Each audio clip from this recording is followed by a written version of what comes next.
Le numérique responsable en 2 minutes. Le numérique responsable, c'est quoi? C'est une démarche d'amélioration continue qui vise à réduire l'empreinte écologique, économique et sociale des technologies de l'information et de la communication. Le numérique responsable recouvre le Green IT, pour réduire l'empreinte environnementale des systèmes d'information, l'IT for Green, qui met le numérique au service du développement durable, et enfin la conception responsable des équipements et services numériques.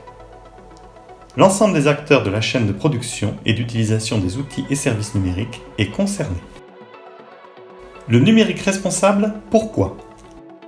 Si le numérique semble virtuel, son impact est pourtant parfaitement réel, que ce soit sur le plan énergétique, les différents outils étant particulièrement énergivores, sur le plan climatique, en représentant aujourd'hui 4% des émissions mondiales de gaz à effet de serre, par l'utilisation de matières premières rares et limitées dont l'extraction est socialement et environnementalement coûteuse, ou encore par la génération de déchets électroniques difficilement recyclables.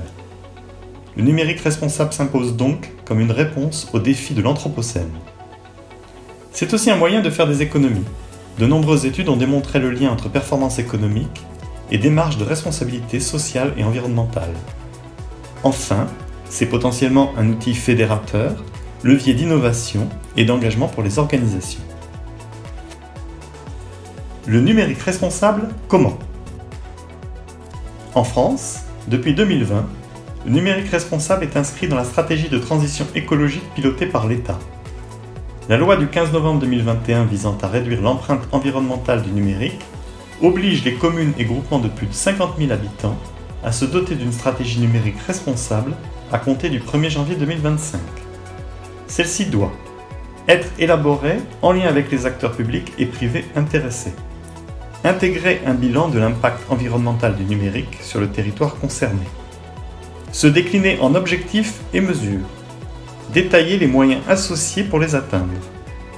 Les objectifs peuvent notamment porter sur la commande publique locale, l'éco-conception, la gestion durable et de proximité du cycle de vie du matériel informatique, la mise en place d'une politique de sensibilisation à destination des élus, des agents publics et des citoyens, des démarches de territoires connectés et durables, associées à des actions d'ouverture et de valorisation des données.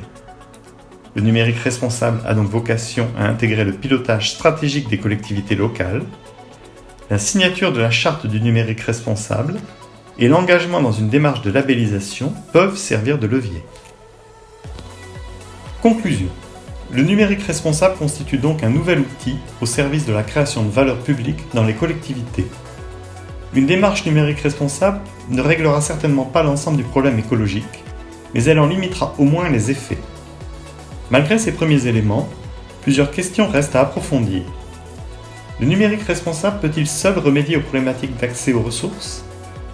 Comment mobiliser de façon transversale citoyens, élus et agents des collectivités publiques, ainsi qu'acteurs privés et associatifs autour de tels projets? Comment évaluer le déploiement d'une stratégie de numérique responsable?